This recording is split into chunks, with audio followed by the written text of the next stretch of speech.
אשרי האיש אשר לא הלך בעצת רשעים ובדרך חטאים לא עמד ובמושב לצים לא ישב כי אם בתורת אדוני חפצו בתורתו יהגה יומם ולילה והיה כעץ שתול על פלגי מים אשר פריו ייתן בעיתו ועולהו לא יבול וכל אשר יעשה יצליח לא כן הרשעים כמקמוץ אשר תדפנו רוח על כן לא יקומו רשעים במשפט וחטאים בעדת צדיקים כי יודע אדוני דרך צדיקים ודרך רשעים תאבד. מזמור לדוד. אדוני מי יגור באוהליך מי ישכון בהר קודשך הולך תמים ופועל צדק ודובר אמת בלבבו לא רגל ללשונו לא עשה לרעהו רעה וחרפה לא נשא על קרובו נבזה בעיניו נמאס ותראה אדוני יכבד נשבע להרע ולא ימיר כספו לא נתן בנשך ושוחד על נקי לא לקח עושה אלה לא ימות לעולם. Invite Jeremy to come up here to lead the English reading for chapter 23 from the book of Psalms, while first I will read it in Hebrew. מזמור לדוד, אדוני רואי לא יחסר, בינו דשא ירביצני, על מי מנוחות ינעלני, נפשי ישובב ינחני במעגלי צדק למען שמו. גם כי אלך בגיא צל מוות, לא ירא רע, כי אתה עמדי. שבטך ומשענתך אימה ינחמוני. תערוך לפני שולחן נגד צורריי, תשענת בשמן ראשי כוסי רוויה. אך טוב החסד ירדפוני כל ימי חיי, ושבתי בבית אדוני לאורך ימים. A song of David. The Lord is my shepherd, I shall not lack. God causes me to lie down in lush pastures. God leads me to beside tranquil waters. God restores my soul and guides me in religious paths for God's name's sake. Though I walk through the valley of shadow of death, I will fear no evil, for you are with me. Your scepter and staff, they will comfort me. You prepare a table before me in full view of all my adversaries. You have anointed my head with oil, and my cup overflows. May only goodness and kindness pursue me all the days of my life, and I shall dwell in the house of the Lord for the length of days. Thank you.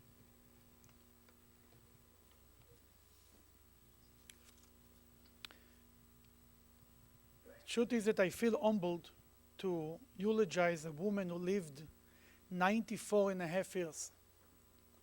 To be 94 and a half. Who created a whole tree, a family of her own. She's the trunk. She has one daughter, Marsha Fox, and two grandchildren, Jeremy and Jamie. Made it easy, the same two names, JJ. And then there is Jackie and Marty Weingold that I know for over 20 years, and their children, Scott and Allison. And even more important, the great-grandchildren, Sydney and Cameron, were the biggest achievement. And she used to call this little boy, Cameron, my boyfriend. When you see a woman, a person who lives so long, in the Talmud, there is always the question, Ba'meh e'erachta yamim? What's your secret? How you lived so long? But the question is not what type of vitamin they took, what kind of a diet she was on, or exercise. Because I don't think, I met many people who had good diets and did exercise and didn't live 94 years old. The question in Judaism is, what good have you done that God gave you the blessing to live so long? That's the question. Maybe while we are looking into your life, we will discover some of the answers that we can use too. She was born while her parents were in Toronto. We have the brother here, Norman, Galvin, and Arlene, and he shared with me some of the information before the kids remember her. The parents were on the way to America, but they couldn't enter the United States. It was a law at that time. That's what Norman told me. Then you had to wait 5 years to get a visa. They were stuck in Canada. When she came, she was 5 years old. She came to the United States. Her parents spoke to her only Yiddish. She spoke only Yiddish. And therefore, she went to preschool. To kindergarten, she spoke Yiddish. And because she didn't speak English, they kept her another year in kindergarten. And forever, she was upset that she was waiting another year there. But on the other hand, I think she should be thankful their parents gave her a language, another language, a language that until a generation ago, Jews all over the world were speaking the same language, Yiddish. And it's said that in one generation it's gone. She grew up in Cleveland. She graduated high school. She didn't go to college because at that time girls were not encouraged to go to college. But they said, the whole family, that she had a very good head for, especially for numbers. She had a computer in her own mind, in her own head. She didn't need a computer. She was able to calculate any numbers quick and precisely. By the age of 24, she met David Aron. He was 28. It was David's sister that knew Becky. And she told her brother, you know, there is a good girl, I know her, she's this, and go on and on. And his father used to tell him, go out, date her, meet her. Until he got so upset, he said, if she's so good, you go out and date her. What do you want from me? But he eventually, like every child, eventually listened. He met her. 3 weeks later, they were engaged. 3 months later, they were married. That's the right way to do things. Not like today. 2 years you're dating, another 2 years you're living together, another 2 years you're engaged, and then you're not sure if you want to get married.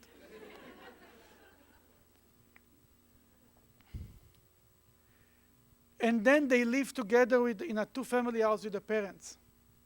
And over the years, as her parents got older, she took care of them. Maybe that's the first secret for living long. It's written in the Bible, in the 10 Commandments, honor your father and mother, and you'll live long. There is rarely or ever written in the Bible what's the reward for a mitzvah. The Torah tells you have to do this and finish. There's no reward. They have to do it because God said so. There is one place it's written a reward. Honor your father and mother, you live long. And I must say that her children took care of her in an unbelievable way, just as she took care of her parents. I believe very much it's all about an example. And she showed her kids by example how she took care of her parents. They took care of her too. I mean, Marsha I met yesterday, Friday the first time. But from what I know from Jackie and from Marty, the way they were constantly forever I heard I have to go to my mother, I have to pick up my mother-in-law, I have to go there constantly. And the grandchildren were constantly visiting the grandmother, and the great-grandchildren. Then this is number one, maybe the secret for long life. When she got married, she worked as a secretary, as a receptionist by Norman. He is a dentist, and he opened the office then, and he needed a receptionist. And I'm sure she did an amazing job because she was very friendly. She talked to everyone. She connected with every person. She cared for people. And people feel when you really care for them. And because of this, doesn't take what takes to get a patient in. Somebody who cares for him, even if it's the receptionist. And that's how she made friends everywhere. And wherever she went, she made a group of friends around her. She always had many people around her. She adopted some people, kids or girls or kids who did not have anybody to care for them. She adopted them. And I see the children, the grandchildren, are continuing in the same tradition, friendly, creating an environment around them. You see Scott and Alison that I know, I'm sure it's the other side of the family, Marsha's kids the same, were creating groups around them, making friends. It's because you care for other people. This is the second secret. The Talmud tells us about Rabbi Yochanan ben Zakkai, a famous Talmudic rabbi who lived 2,000 years ago during the time of the destruction of the Second Temple, who lived to be 120 years. That they asked him the same question, what's your secret? That he said, I never had an opportunity that somebody said to me hello. I was always the first one to say hello to him. Later in life, she and her husband, they owned 2 bars. And she used to help in the restaurant. and everybody liked to come to the bar when she was working there, because she used to make the sandwiches big, full. It was a real sandwich. And somebody else came, when there was somebody else working there, the sandwiches were a little schwach. And everybody likes to come, and you get much more than you expected. She liked to feed people. That was her obsession, I would say. And she once fed, not only for money, for free. She once fed a boy who was 16 years old. He used to drive a truck for his father's business. And he stopped by there. She gave him the sandwich and drinks and other things. And many years later, this sandwich or sandwiches paid off very well. This boy married their daughter, Jackie. That was Marty Weingold. And sometimes one sandwich can go a long way. She didn't remember that, but he remembered. And that's what counts. But even until the last part of her life, just last a few months ago, I don't remember, she screamed on her daughters to feed, to feed somebody in the family who was in the hospital room. They had to go out, pretend that they have a sandwich, and they walk in, say, here is your sandwich. And they said, oh, you put mayonnaise on it. There was no sandwich and no mayonnaise. But she started to scream, you put mayonnaise on a sandwich, the corned beef sandwich. They had to go out and pretend that they're bringing another sandwich and so on. But it was all about, even if she was so sick, she was worried that somebody in the room is hungry. You have to feed them.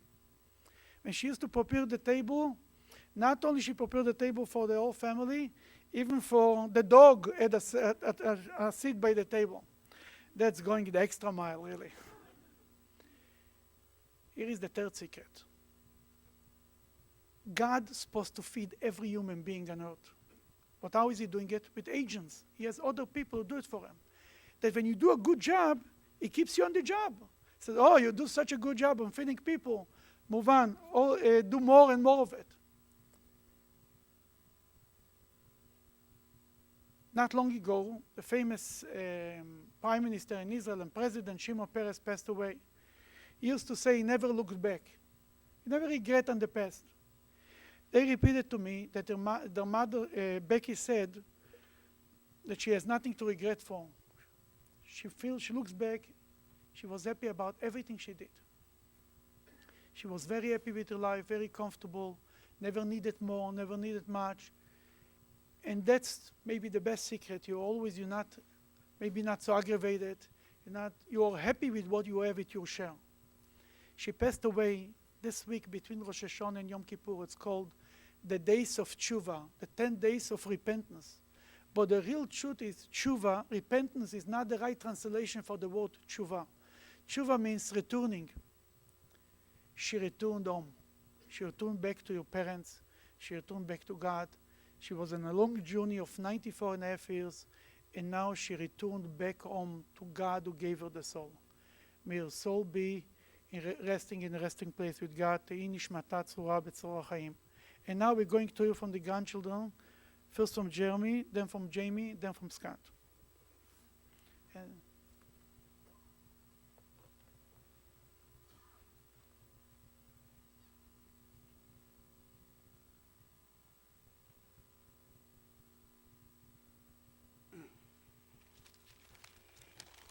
Hello, everybody. My Grandma Becky, what can I say about Grandma Becky? We all have some special memories of such a great lady. I remember her sneaking coffee into my cup, baking delicious pastries. She was also known as the Mundle Bread Queen of Cleveland. I remember going into Cleveland to visit her, and we would eat Kentucky Fried Chicken, and she would let me eat just the skin, because that's what I like best. And that was my grandmother. I remember one time, my parents, they had traveled to Israel for 14 days and decided to leave me and my sister Jamie with my Grandma Becky and Grandma Minnie. When my parents came home, they pulled their car into the driveway, and there standing in the driveway was Grandma Becky. She had standing there with her suitcase ready to go home. And it was dark out. So my mom automatically assumed that, me and Jamie were a handful. She says, Mom, you can't drive home. It's dark. She said, oh, yes, I can. She figured we must have been such a handful to her, and she asked Grandma Becky what was wrong. Grandma said that me and Jamie wouldn't stop crying because I cooked Big Bird. My parents were confused. Graham said, I made a turkey for dinner, and when it was done, I called the kids into the kitchen and said, look. As she opened the oven, she said, I cooked Big Bird. Needless to say, Jamie and I were horrified. We started crying and wouldn't stop. We actually thought she had cooked Big Bird from Sesame Street. I think Grandma was trying to be funny, but it kind of backfired on her that time. I'm sad that my grandmother, Becky, is no longer here among us. But as I look at this as more of a celebration of her life, she lived a long, healthy, happy life. Her family was her world to her. She loved my Grandpa Dave with all her heart. Her children, grandchildren, and great-grandchildren were her life. She was so proud of all of us. I believe that she is in heaven, she is okay, and she's probably playing one mean game of Rummikub, which, by the way, she never let me win. I will miss her and always remember the great times that I got to spend with her.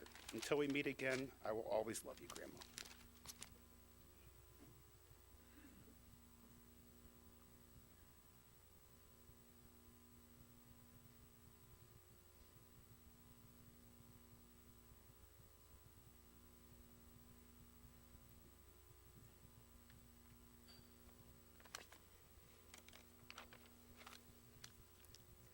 When I was little and I had my tap recitals or temple consecration, concerts, performances, high school graduation, whatever it was, I would always get so excited because my grandmas were coming.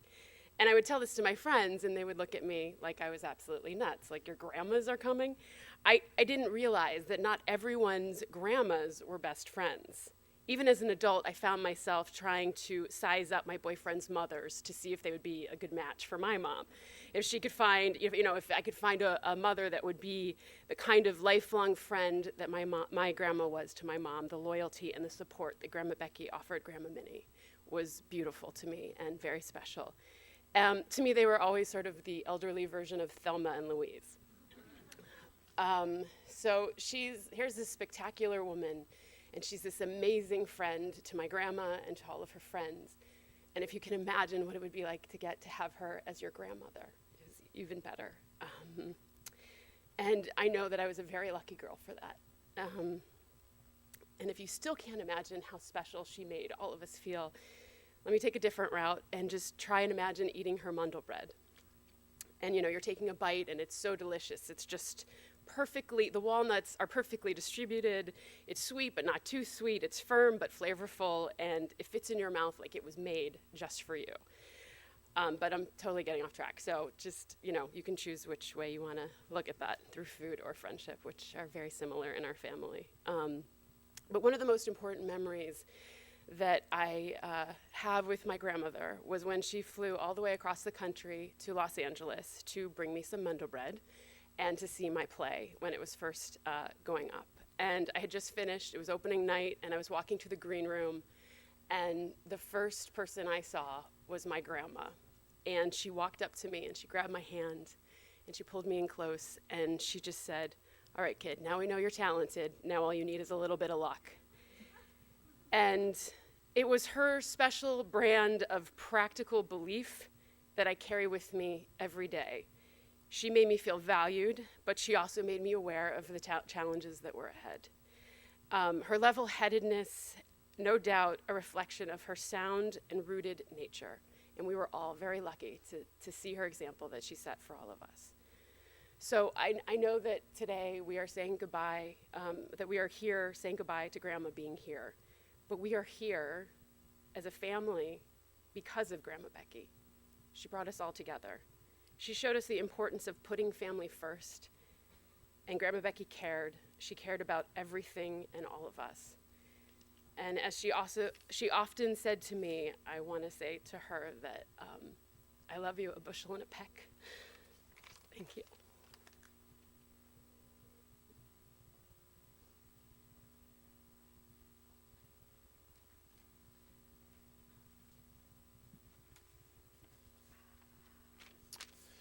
Grandma Becky, or Grandma B as we used to call her, and Allie was the one who loved to remind everyone that she coined the name, was a very special woman. As you've heard everyone talk about, she loved life. She had a great 94.5 years. And I could stand here for days and tell story after story about growing up with Grandma Becky. I remember Grandma Becky taking me to Richmond Mall when I was little to play the video games in the arcade. And my mom always used to get so nervous that someone was going to go and take me. And when she would express her motherly concern to Grandma Becky about me being abducted, and for those who don't know, I was a mischievous child, Becky would just calmly reassure her daughter, Jackie, you've got nothing to worry about. If someone takes them, they're going to bring them back within 5 minutes. She was a hoot. I remember back in high school, one night my cousin Jeremy was in town, and we both slept over at Grandma B's. We waited till she went to sleep, and we went out to my car to prescribe ourselves medical marijuana. We always thought we pulled a fast one on Grandma B, but that next morning, Grandma B was making us breakfast, and she nonchalantly mentions to us as she's putting breakfast on our plates, oh, and the next time you're outside smoking your marijuana cigarettes, you really should turn the car light off so that the car battery doesn't die. When I was little and she would babysit, I would spit food at her. And like most grandmothers, I'm sure, do, in order to get me to stop, she would take a glass of water and just keep pouring it on my head until finally I stopped spitting at her. And as I got older and entered the working world and began to have some success, every time I saw her, she'd always say, hi, Scotty. Hi, Grandma. How's work? It's good, Grandma. How much money are you making now? She truly was a blast to be around, and I'm happy my kids got to spend time with her as well. They loved imitating her, pushing around chairs, pretending they were Grandma B, pushing around a walker, always asking, do you want some candy, like Grandma B used to ask them. And Allie and I used to joke around about who Grandma B loved more between her or myself, because she really did love Allie a lot, and in fact always referred to Allie as her granddaughter. And I don't know if this came from the same person who invented the theory that if a bird shits on your head, it's good luck, but I also heard that if someone dies on your birthday, it's good luck as well. And the Talmud teaches that Moses passed away on the 7th day of the Jewish month of Adar, which was his 120th birthday. And that on the day of birth, you're entrusted with a mission, and the righteous person lives his or her life achieving their fullest potential and completes their mission on earth in the most perfect way possible. This perfection is expressed in the fact that their mission ends on the very same day that the mission began, or as others say, on the day that the mission of a very close loved one began. Grandma B passed away a little before 11 p.m. the night of my 37th birthday. So, Allie, I think it's settled once and for all. Grandma B made sure she died on my birthday. She didn't wait till yours, proving once and for all she loved me more. So I want to thank everyone for coming today. And as Becky would, she'd want us to celebrate her life and her being such an amazing person. So thank you.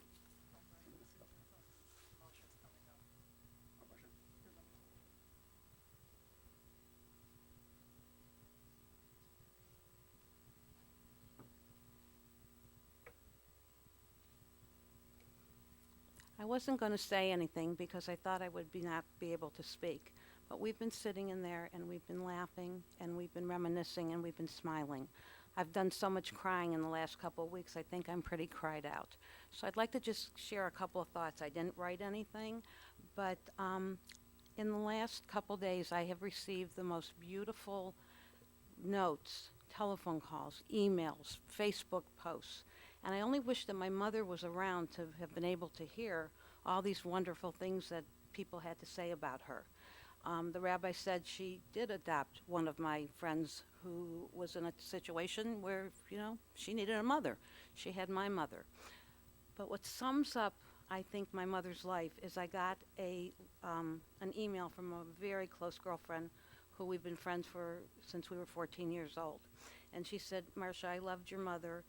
And I want you to know that your mother was a little mamala to all your friends. And I think that sums up my mother.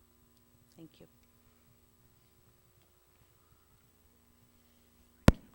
Now that we heard Scott speaking like a rabbi, come join me.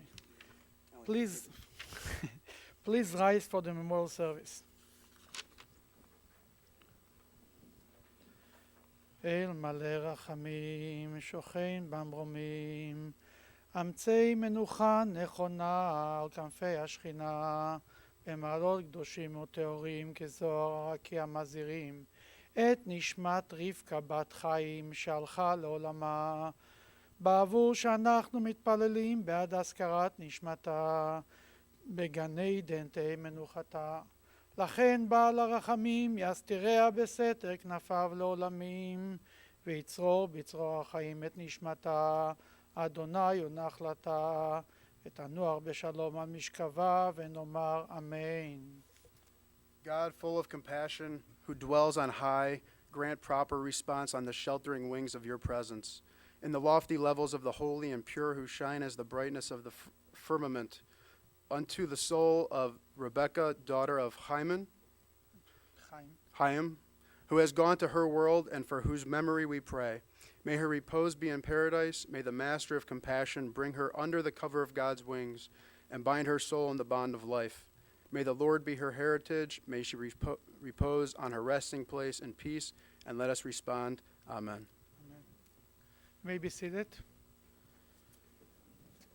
Now we'll continue to Mount Aleph Cemetery, and the family will still Shiva in the Weingold resident on 1598 Cheswick Road in Solon, today until 8 o'clock, and tomorrow, Monday, from 2 to 4, from 7 to 9.